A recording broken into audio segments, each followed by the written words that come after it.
इसके बाद है question number fourth. Question number fourth में दिया गया है, आप लोग बुक में पढ़ें, श्री मुन्नी लाल ट्रायल बैलेंस ऑन 31 मार्च। यहाँ पर सबसे पहले आपको फाइनल अकाउंट्स बनाना है। पहला नोटिफिकेशन एडजस्टमेंट जो दिया गया है वो ये है कि डेप्रीसिएशन दिया है प्लांट और मशीनरी पर 5%, फिक्सचर्स एंड फिटिंग्स दिए गए हैं 10% के।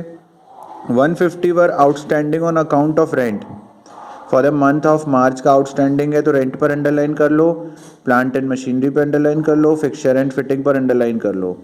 बेड डेट्स प्रोविजन कितने के हैं, 2.5%, तो डेटर्स पर अंडरलाइन कर लो। इंश्योरेंस 70 रुपीज़ आपने पहले पे कर चुके हो तो ये लेस हो जाएगा और बैलेंस शीट में एसेट में आएगा, इस पर भी आप अंडरलाइन कर लीजिए। वेजेस पे वेजेस आउटस्टैंडिंग है, सैलरी भी 800 का वेजेस और 350 की सैलरी आउटस्टैंडिंग है, अंडरलाइन कर लीजिए। स्टॉक ऑन 31 मार्च कितना है, 16,580 है closing stock. Creditors included a claim of compensation, creditors पे आपको कुछ कॉम्पनसेशन मिला है 60 रुपीज़ का, उसको अंडरलाइन कर लीजिए। And has now been compounded for ₹10 only, हम इसके बारे में आखिरी में करेंगे कि आखिरी 10 रुपीज़ है क्या। बाकी आपको बैलेंस शीट आपको दिया गया है, अब आपको इसको बनाने का है। सबसे पहले आपको स्टॉक दिया है 21,725 का, ओपनिंग स्टॉक जाता है ट्रेडिंग के डेबिट में। फिर है परचेजेस आपका जाता है ट्रेडिंग के डेबिट में 83,290। फैक्ट्री फ्यूल एंड पावर, ये भी आपका ट्रेडिंग का डेबिट होता है क्योंकि फैक्ट्री एक्सपेंसेस हैं। फैक्ट्री लाइटिंग भी वही चीज़ है। फिर उसके बाद अच्छा, परचेज में जो 83,290 है उस पर आपकी रिटर्न भी है 3,172 की, ये आप माइनस करके फाइनल फिगर आप बाहर निकालोगे। उसके बाद है आपको मैन्युफैक्चरिंग वेजेस। मैन्युफैक्चरिंग वेजेस सारी वेजेस जो हैं वो कहाँ आती हैं, ट्रेडिंग के डेबिट में। तो मैन्युफैक्चरिंग वेजेस 9915, आउटस्टैंडिंग कितना है उसमें 800 का, तो बाहर निकाल के कितना हो गया 10715। फिर उसके बाद है मैन्युफैक्चरिंग के बाद है सेल्स रिटर्न। अगर सेल्स रिटर्न है तो सेल्स भी होगी, तो सेल्स दिया गया है 126,177, रिटर्न है 7422, माइनस करके ट्रेडिंग के क्रेडिट से हमने इसको बाहर कर लिया। फिर उसके बाद है ऑफिस सैलरीज। सैलरीज हमेशा पीएनएल के डेबिट में आती है, तो ऑफिस सैलरी है, पीएनएल का डेबिट ये है, तो सैलरी ये है 3745। आउटस्टैंडिंग अभी तक दिया नहीं है तो आप इन दोनों को ऐड करके फाइनल फिगर बाहर निकालोगे। फिर है ट्रैवलिंग एक्सपेंसेस, ट्रैवलिंग एक्सपेंसेस भी ट्रेडिंग के डेबिट पे। फ्रेट ऑन परचेज जिस तरह से ट्रेडिंग के डेबिट में आता था यहाँ पर आएगा फ्रेट ऑन परचेज, उसी तरह से फ्रेट ऑन सेल आपका पीएनएल के डेबिट में आएगा, ये freight on sale. Rent and taxes आपने दिए 1765, अभी और देने आउटस्टैंडिंग नीचे दिया था 150 का, टोटल मिला के 1915। फिर ऑफिस एक्सपेंसेस भी यहीं पर आते। डिस्काउंट अगर डेबिट है इसका मतलब है कि आपने डिस्काउंट दिया है, तो डिस्काउंट 422 का।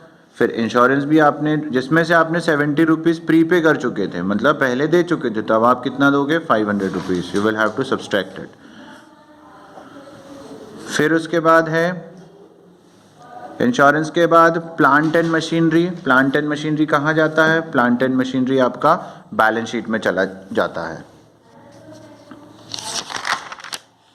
ये प्लांट एंड मशीनरी आपका 55,000 का, इस पर डेप लगा था तो आपने डेप निकाल दिया 2750 का। फिर उसके बाद है fixtures and furnitures, fixtures and fittings पे भी 1720, डेप लग गया 172, बाहर निकाल के 1548। फिर कैश एट बैंक, कैश पे कभी डेप नहीं लगता तो आप उसको सिंपल वे में एसेट साइड पे लिख दोगे। कैश कितने का, कैश आपको मिला था कितने का 68 का, लेकिन कंपाउंडेड डिस्काउंट कितना हो गया था 10 रुपीज़ का, तो कैश आपको कितना मिला है 58 रुपीज़ का। हमारे लास्ट में लिखा हुआ था कंपनसेशन मिला है 60 रुपीज़ का, जिसमें आपने 10 रुपीज़ को कंपाउंड कर दिया, मतलब कि उसको कम कर दिया, तो आपको कितना मिला है 58 रुपीज़ का।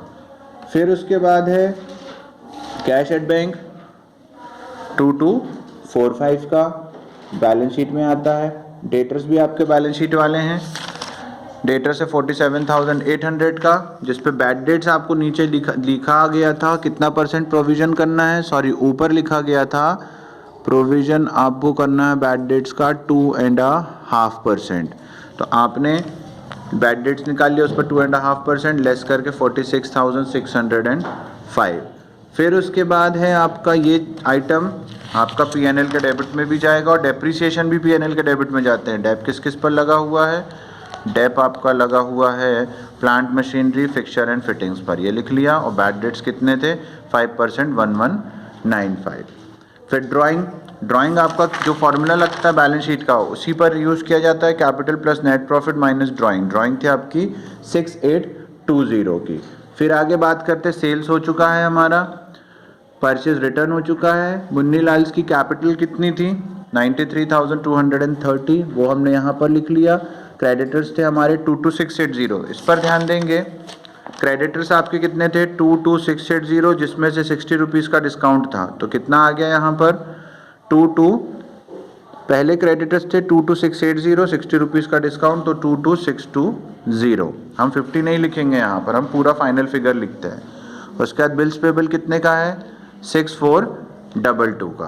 अब हमारी को और भी चीज़ें हैं यहाँ पर हमने जो अभी तक नहीं पढ़ी हैं, जैसे कि आउटस्टैंडिंग, जो भी आउटस्टैंडिंग होगा, जैसे आउटस्टैंडिंग में वेजेस थी और सैलरी थी, वो डेबिट साइड एसेट साइड आ गई। और आउटस्टैंडिंग और जो प्रीपेड है, जो हमने पहले पे कर चुके हैं, वो चीज़ आपकी एसेट होती है, वो आपकी कहाँ पर आ गई? बैलेंस शीट के एसेट कॉलम पे। और क्लोजिंग स्टॉक दो जगह आता है, बैलेंस शीट के एसेट कॉलम पे आता है, और दूसरा ट्रेडिंग के भी आपके क्रेडिट साइड आता है। अब आपने इन दोनों को प्लस किया, सबको माइनस किया, तो आपका निकल गया ग्रॉस प्रॉफिट। ग्रॉस प्रॉफिट आपका ऑपोजिट साइड चला गया पीएनएल के, इनको प्लस किया, सबको माइनस किया, तो नेट प्रॉफिट आ गया 2604। इसको आपने लिख दिया नेट प्रॉफिट की जगह पर, इनको ऐड किया, इसको माइनस किया, ये आ गया। बाकी सबका टोटल आपने यहाँ पर देख के टैली कर लिया। ये हो गया आपका क्वेश्चन नंबर 4।